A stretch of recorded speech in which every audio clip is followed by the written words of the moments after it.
নতুন দিনৰ নহেনানি প্ৰগতিৰ বাটে আগুৱা। কাৰ্যসূচীৰ ভিতৰত এটা হ'ল এই গাঁৱলৈ অহা বোৱাৰীসকলক বিভিন্ন গাঁৱৰ পৰা আহি আমাৰ গাঁৱত বোৱাৰী হৈছেহি। সেই বোৱাৰীসকলক যেতিয়া অসমত যেতিয়া অসহযোগ আন্দোলনৰ সূত্ৰপাত কৰিছিল, যেতিয়া সূচনা কৰিছিল, তাৰ কেৱল মাত্ৰ 2টা বৰ্ষৰ পাছত অৰ্থাৎ 1923 চনত এইখন বিদ্যালয় আছে।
নমস্কাৰ বন্ধুসকল, বৰ্তমান মই উপস্থিত আছোঁ টিংখাং সমষ্টি একেবাৰে দাঁতিৰ কাষৰীয়া এখন গাঁৱত, য'ত বৰদিচাং বুলি কয়। আৰু এই 1 নং দিচাং প্ৰাথমিক বিদ্যালয় আজি শতবাৰ্ষিকী অনুষ্ঠান আছে, সামৰণি অনুষ্ঠান, দুদিনীয়া বৰ্ণাঢ্য কাৰ্যসূচী ইয়াত এই অনুষ্ঠান ভাগি ৰাখিছে। আৰু বিশেষকৈ এই আমাৰ জানুৱাৰী মাহৰ 6-7 তাৰিখে ইয়াত শতবাৰ্ষিকী অনুষ্ঠান ৰাখিছে। এইফালে মোৰ লগত সাংবাদিক তপন সোণোৱালদেৱ আছে। তপন, আজি অনুষ্ঠান কেনেকুৱা? চব ঠিক ঠাক হ'ব? চব ঠিক ঠাকে হ'ব। হয় হয়, দিন যোৱা কাৰ্যসূচী অনুষ্ঠান চলিব। শোভাযাত্ৰা হ'ব, হাতী লৈ আহিছে 3টা, শোভাযাত্ৰা কৰা হ'ব। চ' বন্ধুসকলে পোনপ্ৰথমে আপোনালোক গেট ভাগি মই দেখাই লৈছোঁ। মূল তোৰণ ভাগি খুব ধুনীয়াকৈ এনেধৰণে ইয়াত সাজিছে। আৰু এতিয়া মই পোনে তপনৰ লগত যি এই শতবাৰ্ষিকী অৰ্থাৎ 100টা বছৰ গৰকি যোৱা যিখন বিদ্যালয়, 1 নং দিচাং বিদ্যালয়, সেই প্ৰাথমিক বিদ্যালয়খন আপোনালোকক পোনপ্ৰথমে অলপ দেখাই লওঁ। এতিয়া সোমাই যোৱা ভাগৰ যি মূল তোৰণ, এই মূল তোৰণ ভাগিও আজি খুব সুন্দৰকৈ ইয়াত আনুষ্ঠানিকভাৱে ইয়াত শুভাৰম্ভ কৰিব, উন্মোচন কৰিব, এইখিনি মই দেখাই লৈছোঁ। আৰু আজি কাৰ্যসূচীত এই শুভাৰম্ভণি বা এই উদ্বোধনী কাৰ্যসূচীও এটা ৰাখিছে। তো মই পোনপ্ৰথমে আপোনালোক ভিতৰ ভাগত অলপ সোমাই লওঁ। তাৰপিছত এই বিদ্যালয়খনৰ বিশেষত্বনো কি, এই গাঁওখনৰ বিশেষত্বনো কি, আৰু এই বিদ্যালয়খন কি ধৰণে বিশেষকৈ 100টা বছৰ গৰকি আজি এইটো অনুষ্ঠানত ভৰি দিছে, সবিয়ে কথাখিনি মই আপোনাক জনাই লওঁ। তো এয়া দেখাই লৈছোঁ। তপন, কি তুমি এখন বিদ্যালয়তে পঢ়া নেকি? মই এখনত নহয়, ইয়াৰ আগত পঢ়িছিলোঁ। হয় হয়, মধ্যলীয়া বিদ্যালয়ত পঢ়িলোঁ। অ'কে অ'কে, আমাৰ দেউতা ককা এটি পঢ়ি যোৱা তেনেকৈ 100 বছৰ উজ্জ্বলিব লাগে। অ'কে। ত' বন্ধুসকলে ইয়াত দেখাই লৈছোঁ পোনপ্ৰথমে এখন বিদ্যালয়। এখন হৈছে 1 নং দিচাং প্ৰাথমিক বিদ্যালয়, খুব ধুনীয়া এখন বিদ্যালয়। মই পোনপ্ৰথমে আপোনালোক অকণমান ভিতৰ ভাগৰ দৃশ্যটো অলপ দেখাই লৈছোঁ। খুব ধুনীয়া এখন বিদ্যালয় হয়। আৰু এই বিদ্যালয়খনে এক বিশেষত্ব আছে, যিখিনি বিশেষত্ব মই বিশেষভাৱে আপোনালোকক জনাম। ত' তাৰ আগত মই বিদ্যালয়খনৰ চাৰিওদিশটো আপোনালোকক অলপ দেখাই লৈছোঁ। ত' বন্ধুসকল, এই যে 1 নং দিচাং যি প্ৰাথমিক বিদ্যালয়, এই বিদ্যালয়খন বিশেষকৈ এইখন বিদ্যালয় কোনো চৰকাৰে গঢ়া এখন বিদ্যালয় নাই। এই বিদ্যালয়খন এটা সময়ত মোৰ যদি ভুল হোৱা নাই, বিশেষকৈ এখন প্ৰায় ৰাইজে গঢ়া চাগে ন, এখন সেইটো সময়ত ৰাইজে গঢ়া। আৰু বিশেষকৈ এই যিখন বিদ্যালয়ৰ কথা মই ইয়াত আপোনালোক কৈছোঁ, আৰু যিখন শতবাৰ্ষিকী অনুষ্ঠানৰ আজি ভৰি দিছেহি, 100টা বছৰ গৰকিছেহি। ত' এই বিদ্যালয়খনৰ খুব ধুনীয়া বিশেষত্ব মানে কি হ'ল, এটা সময়ত যিটো সময়ত আমাৰ জাতিৰ পিতা মহাত্মা গান্ধী যিটো সময়ত ভাৰতবৰ্ষত বা অসমত যেতিয়া অসহযোগ আন্দোলনৰ সূত্ৰপাত কৰিছিল, যেতিয়া সূচনা কৰিছিল, তাৰ কেৱল মাত্ৰ 2টা বৰ্ষৰ পাছত অৰ্থাৎ 1923 চনত এইখন বিদ্যালয় ইয়াত স্থাপন কৰা হৈছিল। আৰু ভাবক, সেই 1923 চনত বিশেষকৈ এই অঞ্চলটোত আজি যি ধৰণৰ প্ৰাকৃতিক পৰিৱেশ আছে বা তেনেধৰণৰ কেনেকুৱা এক পৰিৱেশ এটা হ'লহেঁতেন। কাৰণ চাৰিওফালে আপোনালোকে গম পাইছে যে হাবি জংঘল বা তেনেধৰণে এক বিৰাজমান কৰি থকা পৰিৱেশ হয়। আৰু যিটো সময়ত বিশেষকৈ এই যিটো আজি পকীকৰণৰ ৰাস্তা হৈছে বা কংক্ৰিট যিবিলাক বিদ্যালয়, সেই বিদ্যালয়বিলাক কংক্ৰিট ৰূপটো হয়তো সেইটো সময়ত তেনেধৰণৰ কংক্ৰিট ৰূপ নাছিলে। সেইটো সময়ত হয়তো যথেষ্ট বোকা পানী বা এনেধৰণৰ বাঘ চাক তেনেকুৱা ধৰণৰ বা হিংস্ৰ জন্তু যথেষ্টখিনি হয়তো উপদ্ৰৱ আছিলে চাগে। এনেদৰে 1 নং দিচাং প্ৰাথমিক বিদ্যালয়ৰ যি ঐতিহাসিক 100 বছৰীয়া পৃষ্ঠা, সেই 100 বছৰীয়া ঐতিহাসিক পৃষ্ঠা শুঁৱৰি আৰু বিশেষভাৱে বন্ধু তপন সোণোৱালৰ লগত মই ভিতৰ ভাগলৈ সোমাই আহিছোঁ আৰু সোমাই যাওঁতে আপোনালোকক ইয়াত আজি এই প্ৰথম দিনা যি শতবাৰ্ষিকী অনুষ্ঠানৰ এই যি প্ৰথম দিনা কাৰ্যসূচী কি ধৰণে আয়োজন কৰা হৈছে ইয়াৰ চাৰিওদিশৰ সমগ্ৰ দৃশ্যখিনি মই আপোনালোক দেখাবলৈ অলপ চেষ্টা কৰিম। চ' খুব সুন্দৰ এক অনুষ্ঠান, যিহেতু এখন বিদ্যালয়ত বৰ্তমান পঢ়ি থকা ছাত্ৰ ছাত্ৰীসকল, বৰ্তমান এখন বিদ্যালয়ৰ শিক্ষকতা কৰি থকা শিক্ষক শিক্ষয়িত্ৰীসকল, লগতে স্থানীয় সমল ব্যক্তিসকল, গাঁওবাসী ৰাইজ আৰু বিশেষকৈ যি প্ৰাক্তন ছাত্ৰ ছাত্ৰীসকল খুব সুন্দৰকৈ এই অনুষ্ঠানভাগি আয়োজন কৰিছে। আৰু মই এতিয়া ভিতৰ ভাগত সোমাই আহিছোঁ আৰু এই ভিতৰ ভাগত মই এই চাৰিওদিশে আপোনাক দেখাই আছোঁ যে খুব এক সুন্দৰ অনুষ্ঠান হ'ব, যিহেতু এক মাজুলী সদৃশ্য এখন ঠাইত এই অনুষ্ঠানভাগি এটা আয়োজন কৰিছে। ইয়াৰ মঞ্চখন খুব এক সুন্দৰভাৱে আয়োজন কৰিছে আৰু এতিয়া পোনপ্ৰথমে ইয়াত সমজুৱাকৈ যি প্ৰাৰ্থনা কৰিব, তাৰ পাছত হয়তো যি গৌৰৱজল 100 বছৰীয়া 100খন পতাকা ইয়াত এই ধ্বজা ইয়াত সকলোৱে উৰুৱাব। তাৰ পাছত ইয়াত স্মৃতি তৰ্পণ হ'ব আৰু তাৰ পাছত যদি ক'বলৈ যাওঁ বিশেষভাৱে ইয়াত যি সাংস্কৃতিক শোভাযাত্ৰা আছে আৰু যি মূল তোৰণ ভাগি ইয়াত সমজুৱাকৈ সুন্দৰকৈ ইয়াত আনুষ্ঠানিকভাৱে অনুষ্ঠান কৰিব। চ' মই সবিশেষ দৃশ্যখিনি দেখাই আছোঁ, আপোনালোকে ভিডিঅ'টো শেষলৈকে চাই থাকক।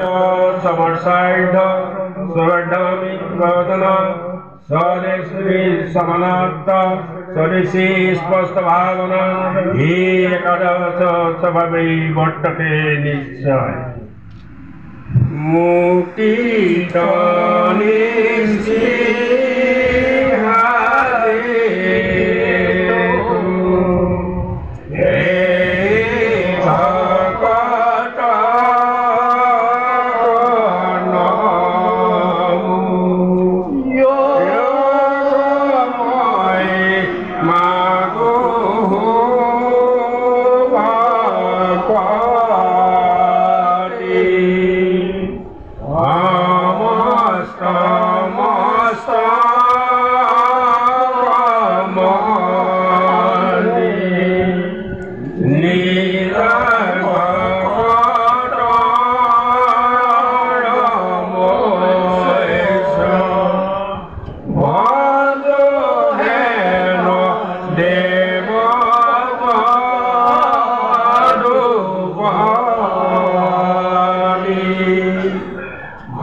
প্ৰধান শিক্ষয়িত্ৰী আৰু উদযাপন সমিতিৰ সভাপতিয়ে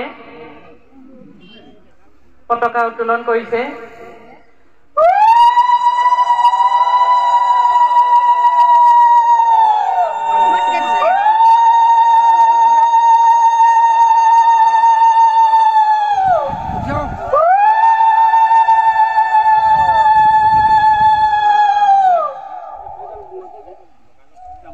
হয়, আজি বগা পতাকাই আমাক শান্তিৰ বাট দেখুৱাইছে। সেয়ে কৈছে উৰ উৰ উৰ উৰ অভ্ৰভেদী উৰ, নীল আকাশত উৰ, তৰাৰ মাজত উৰ, সমানে সমানে উৰ। এয়া শান্তিৰ পতাকা, এয়া পতাকা আমাৰ জয়ৰ পতাকা। আগতে কৈছে আমি অসমীয়া নহওঁ দুখীয়া, কিহৰ দুখীয়া হম, সকলো আছে সকলো আছিল, নুগুনো নলওঁ গম।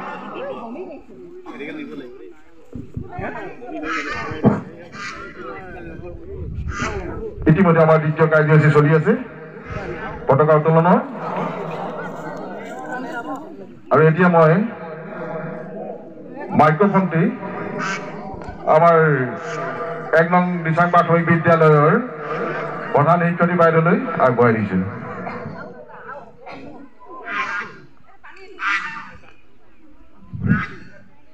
সন্মানীয় আমাৰ ১ নং দিচাং প্ৰাথমিক বিদ্যালয়ৰ শতবৰ্ষ উদযাপনৰ সভাপতি প্ৰমুখ্যে বিভিন্ন অঞ্চলৰ পৰা আমন্ত্ৰণ কৰি অনা আমাৰ গণ্যমান্য ব্যক্তিসকল, মোৰ শ্ৰদ্ধাৰ উত্তোলকসকল আৰু উপস্থিত ৰাইজ, মৰমৰ ছাত্ৰ ছাত্ৰীসকল,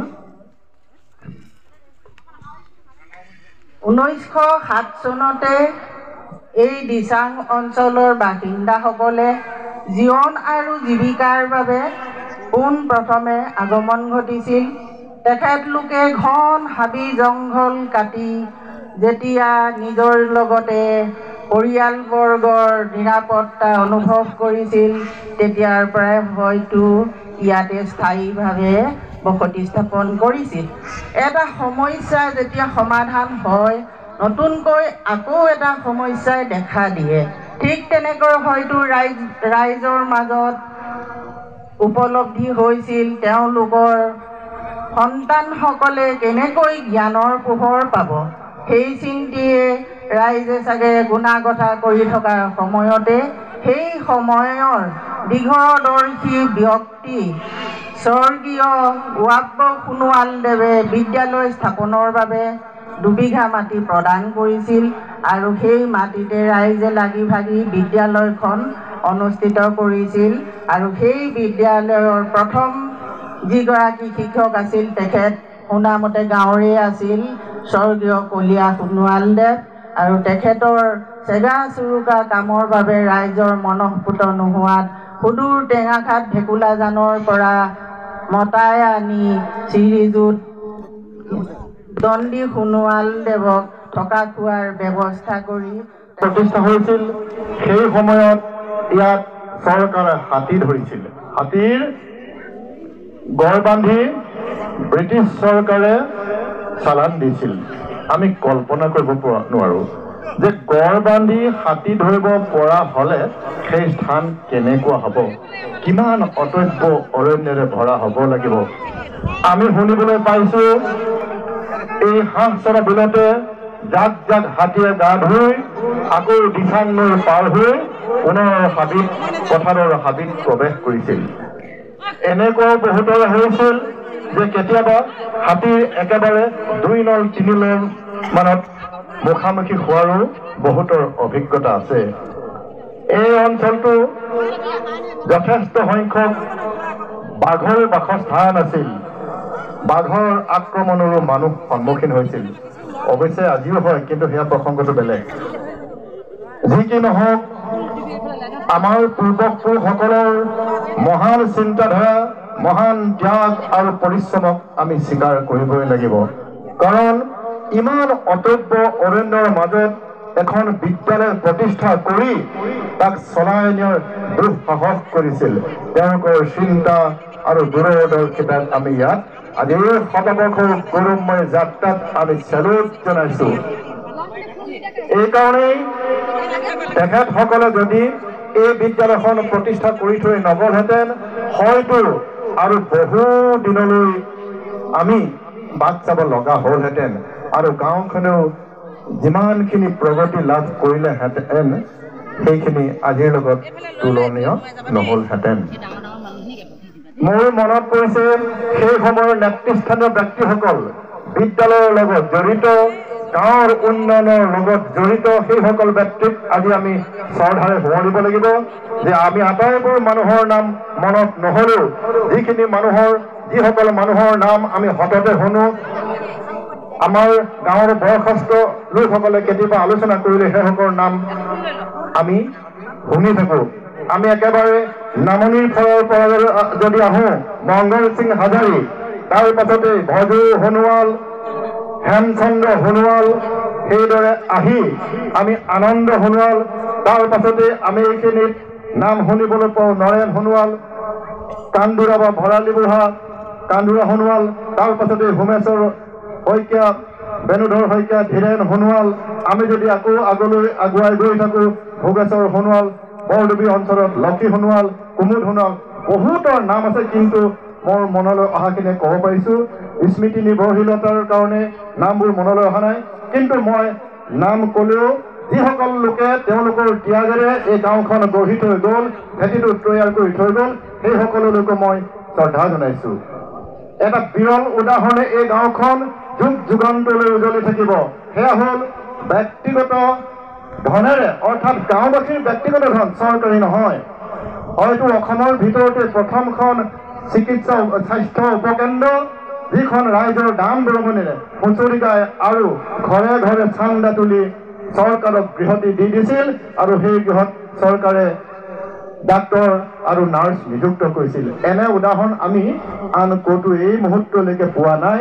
বাকী সকলো ঘৰ চৰকাৰে নিৰ্মাণ কৰে বুলি এতিয়ালৈকে শুনি আছোঁ। তো বন্ধুসকল, ইতিমধ্যে ভিতৰৰ ভাগত সোমাই আহিলোঁ আৰু বিশেষকৈ যি শতবাৰ্ষিকী কাৰ্যসূচী আছিলে তাৰ প্ৰথম কাৰ্যসূচী ইতিমধ্যে যি সমজুৱা প্ৰাৰ্থনা হৈ গ'ল। তাৰ পাছত যি 100খন পতাকা একেলগে ইয়াত গৌৰৱজল যি পতাকা, সেই পতাকা উত্তোলন কৰিলে এইখিনি মই দেখাই আছোঁ। এয়া খুব সুন্দৰকৈ বিশেষকৈ ইয়াত যি পতাকা 100খন পতাকা ইয়াত উত্তোলন কৰিলে। আৰু এইফালে মোৰ লগত আমাৰ একেবাৰে মৰমৰ আমাৰ ভৈৰৱ আছে। ভৈৰৱ, আজি নিজৰ গাঁৱৰ এখন সুন্দৰ অনুষ্ঠান, কি ক'বা? ভাল লাগিছে। 100 বছৰ শতবাৰ্ষিকী আয়োজন কৰিছে। ঘৰুৱা অঞ্চল এখন আমাৰ গাঁৱত দূৰ দূৰণিৰ পৰা মানুহ আহিছে, এতিয়া চাবলৈ আহিছে। পৰ্যটন ক্ষেত্ৰতো এইটো আমি উদঙাই দেখুৱাব পাৰিম। বিশেষ আৰু সকলোকে আমন্ত্ৰণ জনাইছোঁ ইয়ালৈ। ধন্যবাদ। দুদিনীয়া কাৰ্য সুন্দৰ হ'ব ন? বন্ধুসকল, ইয়াত মই দেখাই আছোঁ খুব ধুনীয়া এক অনুষ্ঠান, আৰু ইয়াত 100খন পতাকা একেলগে এনেধৰণে ইয়াত উত্তোলন কৰিলে। যি গৌৰৱজল ইতিহাস, সেই ইতিহাস ধৰি ৰাখিবৰ কাৰণে এটা দ্বিতীয়তে আমাৰ যি কাৰ্যসূচী আছিলে স্মৃতি তৰ্পণ কাৰ্যসূচী ইতিমধ্যে সমাপন হৈ গ'ল। খুব সুন্দৰ কৰিছে, এইখিনি মই দেখাই আছোঁ। আৰু বিশেষকৈ এই যে মই আপোনালোকক কৈ থাকোঁ যে এই বিশেষকৈ এটা অনুষ্ঠান লাগিলে সেয়া ৰূপালী জয়ন্তী হওক, সোণালী জয়ন্তী হওক, বা মহাৰজত বৰ্ষই হওক বা শতবাৰ্ষিকীয়ে হওক, এই অনুষ্ঠানবিলাক বিভিন্নজনৰ কাৰণে বিভিন্ন ধৰণৰ হ'ব পাৰে। তো তাৰে যদি চাবলৈ যাওঁ, বিশেষকৈ এইখন যি 1 নং দিচাং প্ৰাথমিক বিদ্যালয়, এই বিদ্যালয়খন যে মই আপোনালোক কৈ আছোঁ যে যি আমাৰ মহাত্মা গান্ধী অসহযোগ আন্দোলন কৰা 2 বছৰ পাছতে এখন বিদ্যালয় ইয়াত বিশেষকৈ ৰাইজে গঢ়িছিলে, আৰু খুব ধুনীয়াকৈ এখন বিদ্যালয় আগবাঢ়ি গৈছিলে। তো এই বিদ্যালয়খন যিহেতু আজি আহি পিনে এটা 100 বছৰত ধৰি দিছে। ত' এই 100 বছৰত এই অনুষ্ঠানটো খুব সুন্দৰকৈ ইয়াত আয়োজন কৰিছে। আৰু ইয়াত যিসকল ছাত্ৰ ছাত্ৰী বৰ্তমান পঢ়ি আছে, যিসকল শিক্ষয়িত্ৰী আছে, তেখেতসকলে খুব সুন্দৰকৈ ইয়াত আয়োজন কৰিছে, অংশগ্ৰহণ কৰিছে। এইখিনি মই দেখাই আছোঁ। আৰু দ্বিতীয়তে বিশেষ যদি চাবলৈ যোৱা হয়, এইখন বিদ্যালয়ৰ লগত পোনপটীয়াকৈ জড়িত নথকা বা এইখন গাঁৱৰ লগত পোনপটীয়াকৈ জড়িত নথকা এইখিনি ব্যক্তিয়ে আছে, যিসকল ব্যক্তিয়ে এই অনুষ্ঠানবোৰ ভাবিৰ কাৰণে খুব সুন্দৰ সফল ৰূপায়ণৰ কাৰণে খুব সুন্দৰভাৱে সহযোগ কৰি আছে। আৰু তৃতীয়ত যদি চাবলৈ যাওঁ, এই প্ৰাক্তন ছাত্ৰ ছাত্ৰীসকল, এই ছাত্ৰ ছাত্ৰীসকলেও ইয়াত এই অনুষ্ঠানটো সফল ৰূপায়ণৰ কাৰণে খুব ধুনীয়াকৈ সহযোগ আগবঢ়াই আছে।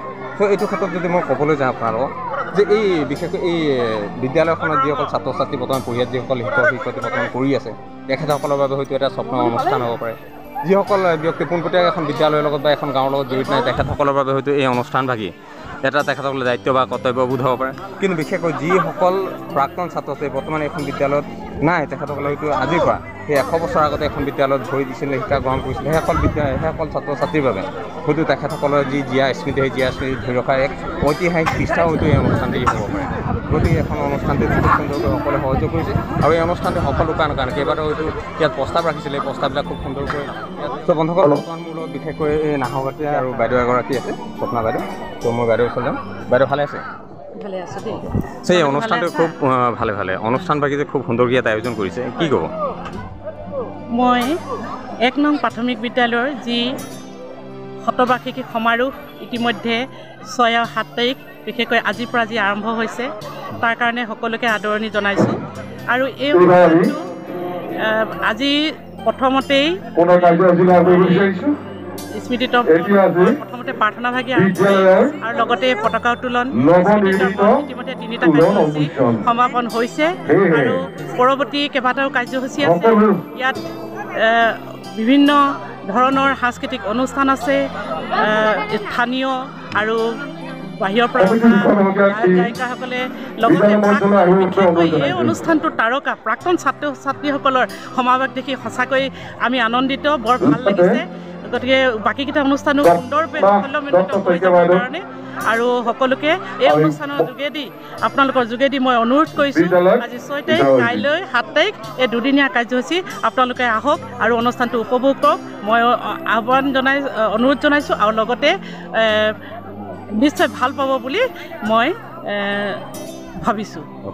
বাইদেউ খুব ধুনীয়া গীতৰ কলিও আওৰাই থাকে, খুব ধুনীয়াকৈ গীতৰ কলি মাজে বহুত কথাই বুজাব বিচাৰে। তো এইটো মুহূৰ্তত যদি ৰাইজক অকণমান কিবা এটা গুণগুণাই দিয়ে। নতুন দিনৰ নহেনানি প্ৰগতিৰ বাটে আগুৱাও, নতুন দিনৰ নহেনানি প্ৰগতিৰ বাটে আগুৱাও। ধন্যবাদ। থেংক ইউ বাইদেউলৈ ধন্যবাদ থাকিল। আৰু বাইদেউক ধুনীয়া কাৰ্যসূচীত নিশ্চয় লগ পাম। তো বাইদেউৰ সুস্বাস্থ্য দীৰ্ঘায়ু কামনা কৰিলোঁ। বন্ধুসকল, যিহেতু মই ইয়াত ভিতৰভাগত সোমাই অহাৰ লগে লগে এই যি উদযাপন সমিতি সভাপতি সম্পাদক মোৰ লগত আছে। তো মই তেখেতৰ ওচৰলৈ যাম আৰু বিশেষকৈ এই যে শতবাৰ্ষিকী অনুষ্ঠান ভাগি কি ধৰণে ইয়াত আয়োজন কৰিছে বা ইয়াত আজি দিন যোৱা কাৰ্যসূচী কি হ'ব বা পৰৱৰ্তী যে অহাকালি কাৰ্যসূচী কি ৰাখিছে বা এই অনুষ্ঠানটোৰ বিশেষত্ব কি বা এই অনুষ্ঠানটোৱে বিশেষকৈ ৰাইজক কেনেধৰণৰ অনুভৱ এটা দিব বিচাৰিছে, সেই সবিয়ে কথাখিনি মই তেখেতৰ ওচৰলৈ যাম আৰু অলপ জানিব বিচাৰি থাকিম। তো দাদা কেনেকুৱা ভালে আছে? হয় হয়, ভালে আছোঁ। অ'কে, আপোনাৰ ভালনে? অ'কে। চ' আজি ইমান সুন্দৰ এক অনুষ্ঠান আৰু বিশেষকৈ এই অনুষ্ঠান ভাগিত যথেষ্টখিনি মানুহে আহি পিনে সমাজৰ ইয়াত আহিছে আৰু সকলোৱে ফুট বলিছে। ত' এইটো ক্ষেত্ৰত কি হ'ব? দিচাং ৰমচুৱাল বহু পুৰণি গাঁও, ইতিমধ্যে 100 বছৰতকৈ আগবাঢ়ি গৈছে আৰু এই বিদ্যালয়খনেই এতিয়া 100 বছৰ হ'ল। গাঁও স্থাপনৰ প্ৰায় 4-5 বছৰ পিছতে বিদ্যালয় স্থাপনৰ কাৰণে মানুহ আগবাঢ়িল। যিটো সময়ত এই বিদ্যালয়খন স্থাপিত হৈছিল, এই বৃহত্তৰ অঞ্চলটো অত্যন্ত অৰণ্যৰে ভৰা আছিল আৰু সেই অত্যন্ত অৰণ্যৰ মাজতে আমাৰ পূৰ্বপুৰুষসকলৰ দূৰদৰ্শী চিন্তাৰে বিদ্যালয় প্ৰতিষ্ঠাৰ কাৰণে চিন্তা কৰিছিল। আজি সেই বিদ্যালয় 100 বছৰ পূৰ্ণ কৰাত আমি আজিৰ প্ৰজন্মই আমি 100 বছৰ কাৰণে শতবাৰ্ষিকী সমাৰোহ উদযাপন কৰিছোঁ। এই গাঁৱৰ পৰা এতিয়া বাহিৰত সংস্থাপিত হোৱা চাকৰি সংস্থাপন, আন সংস্থাপনৰ যোগেদি সকলো ইয়াত আহিছে। আহি আমি বিভিন্ন প্ৰজন্মৰ ব্যক্তিসকলে গাঁওবাসীয়ে একলগ হ'ব পাৰিছোঁ। ই আমাৰ কাৰণে পৰম সৌভাগ্যৰ বিষয়।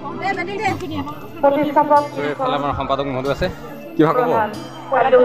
নমস্কাৰ। আজি 100 বৰ্ষ আজি প্ৰথম কাৰ্যসূচী আমাৰ পতাকা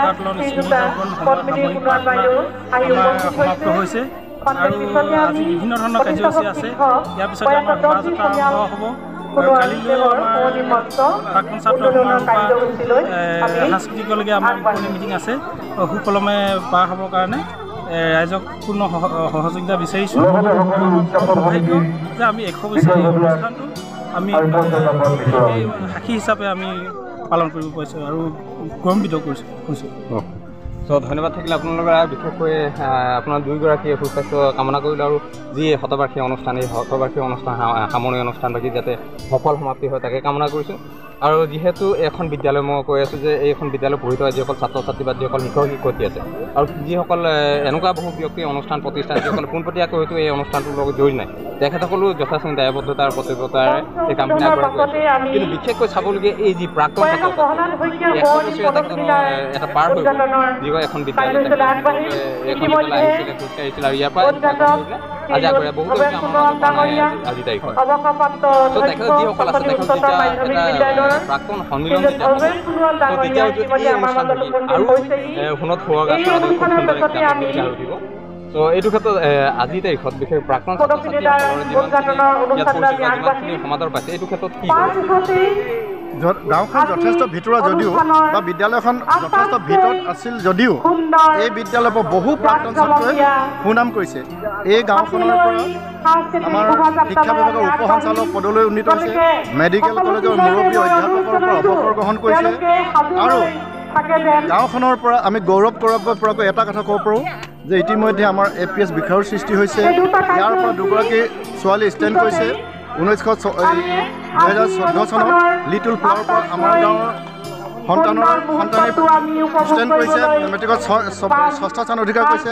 আকৌ নামৰূপৰ পৰা এই গাঁৱৰ সন্তানে 8ম পজিশ্যন পাই DVFCৰ পৰা স্থান লাভ কৰিছিল 8ম স্থানত। আৰু এই গাঁৱৰ পৰা সন্তানেই গুৱাহাটী IIT প্ৰথমজন অসমীয়া ছাত্ৰ আছিল। তেওঁলোকে এতিয়া ডাঙৰ ডাঙৰ পদবী গ্ৰহণ কৰি গাঁওখনৰ গৌৰৱ কঢ়িয়াই আনিছে। চ' বিশেষ ধন্যবাদ থাকিল। আৰু এইটো মুহূৰ্তত আৰু এটা কথা আপোনাৰ পৰা যিহেতু লগ পাইছোঁ অলপ জানি ল'ব বিচাৰিম যে আজি এই অনুষ্ঠানটো বহুতে হয়তো ভাবি আছে এনেকুৱা ধৰণৰ কিবা এক্সিবিশ্যন ষ্টল বা তেনেধৰণৰ কিবা নতুনত্ব দেখা পাম বুলি, হয়তো তেনেধৰণৰ কিবা এটা হ'ব পাৰে। আৰু বিশেষকৈ এই অনুষ্ঠানটোৰ লগতে আপোনালোকে এই গাঁওখনে যিহেতু এটা পৰ্যটনস্থলী এটা সুন্দৰ আপোনালোকে ইয়াত সম্ভাৱনাপূৰ্ণ এক ঠাই আছে, তো এইটো ক্ষেত্ৰত বিশেষকৈ কিবা অনুভৱ দিব পৰা নতুন বাতাবৰণ সৃষ্টি বুলি ভাবিছোঁ। এই দুটা কাৰ্যসূচীৰ ভিতৰত এটা হ'ল এই গাঁৱলৈ অহা বোৱাৰীসকলক, বিভিন্ন গাঁৱৰ পৰা আহি আমাৰ গাঁৱত বোৱাৰী হৈছেহি, এই বোৱাৰীসকলৰ কাৰণে এটা অনুষ্ঠান দিছোঁ। এই অনুষ্ঠানটোৰ জৰিয়তে নাৰী সবলীকৰণৰ এক ভেটি তৈয়াৰ হ'ব। তদুপৰি বিভিন্ন গাঁৱৰ পৰা অহা ছোৱালীবোৰে অৰ্থাৎ ইয়াত বোৱাৰীবোৰে তেওঁলোকৰ গাঁওসমূহত পাই অহা অভিজ্ঞতাসমূহ আজিৰ মঞ্চত ক'ব, এক নতুন বাতাবৰণ সৃষ্টি হ'ব আৰু গাঁওখনক তেওঁলোকে নতুন ধৰণে এটা পৰিৱেশ দিব। সেই পৰিৱেশটোৱে ইতিবাচক হ'ব বুলি আমি আশা কৰিছোঁ। তদুপৰি এই গাঁৱৰ পৰা ইতিমধ্যে আন গাঁৱলৈ বিয়া হৈ যোৱা ছোৱালীবিলাকৰ কাৰণেও জীয়ৰীবিলাকৰ কাৰণে আমি এটা কাৰ্য হৈছোঁ। সেইটো কাৰ্য যে এই গাঁৱৰ পৰা গৈ তেওঁলোকে আন গাঁৱত কি অভিজ্ঞতা লাভ কৰিলে সেই অভিজ্ঞতাসমূহ আজি বিৱৰি ক'ব। এই দুটা ব্যতিক্ৰমী কাৰ্যৰ পৰা আমি গুৰুত্ব দিছিলোঁ। স্মৃতি গ্ৰন্থখনত যি আমাৰ গাঁওখনৰ 100 বছৰ ইতিহাস তাত সোমাই থাকিব। আৰু আমাৰ শোভাযাত্ৰাটো এই আলিটো নিৰ্মাণ কৰোঁতে প্ৰয়াত মুখ্যমন্ত্ৰী যোগেন্দ্ৰনাথ হাজৰিকাই নিজে হাতীত উঠি তেতিয়া পৰ্যবেক্ষণ কৰিছিল। তেওঁৰ উদ্যোগতে তেওঁৰ মূলতঃ তেওঁৰ নেতৃত্বতে এই মথাউৰিটো নিৰ্মাণ হৈছিল। গতিকে সেই আমি অতীত সোঁৱৰি যিহেতু তেওঁ হাতীত উঠি কৰিছিলে, গতিকে আমি 100 বছৰৰ মূৰত আজি হাতীৰ যোগেদি আমি শোভাযাত্ৰা কৰিবৰ কাৰণে আগবাঢ়িছোঁ। আজি ইতিমধ্যে আমাৰ দুটা হাতী পালেহি। এই দুয়োটা হাতী নেতৃত্ব দিব। এই হাতীটোৰ লগতে আমি শোভাযাত্ৰা কৰিম আৰু আমি অতীত স্মৰণ ৰোমন্থন কৰিবৰ কাৰণে এটা বিৰল সুযোগ পাইছোঁ বুলি অনুভৱ কৰিছোঁ। ত' ঠিক আছে, ধন্যবাদ থাকিল। বৰ বেছি সময় নলয়, আমাৰ ফালৰ পৰা আমাৰ বহুত বহুত ধন্যবাদ থাকিল। অ'কে, ইয়াৰ পাছত যিহেতু আপোনালোকে এতিয়া মূল তোৰণ উন্মোচন হ'ব আৰু হাঁচি শোভাযাত্ৰাও আছে, ত' সকলো কাৰ্যসূচী সুন্দৰকৈ সফল সমাপ্তি হওক তাকে কামনা কৰিছোঁ। তেন্তে বলক বাকী যিবিলাক কাৰ্যসূচী আছে এইবিলাক কাৰ্যসূচীৰ মাজলৈ আপোনালোক লৈ যাবলৈ। বন্ধুসকল, পুৱাৰ ভাগৰ যি কাৰ্যসূচী আছিলে কাৰ্যসূচী যিমানখিনি পাৰিলে আপোনালোক দেখাবলৈ চেষ্টা কৰিলোঁ আৰু আশা কৰিছোঁ এই অনুষ্ঠানটি খুব সুন্দৰ হ'ব। আৰু দিনৰ ভাগত যথেষ্ট কাৰ্যসূচী আছে ইয়াৰ পাছত বিশেষকৈ এতিয়া যি মূল তোৰণ উন্মোচন কাৰ্যসূচী আছে আৰু ইয়াৰ লগত হাঁচি শোভাযাত্ৰা আছে। ত' কাৰ্যসূচীবিলাক খুব ধুনীয়াকৈ হ'ব, আপোনালোকে আহিব। আৰু সদৌ আপোনাৰ পুনৰবাৰ মই ধন্যবাদ আৰু কৃতজ্ঞতা জ্ঞাপন কৰি মই বিনোদ খাই আপোনালোকৰ পৰা বিদায় লৈছোঁ। ত' পুনৰ অন্য এটা ব্লগ অহালৈকে বাই বাই।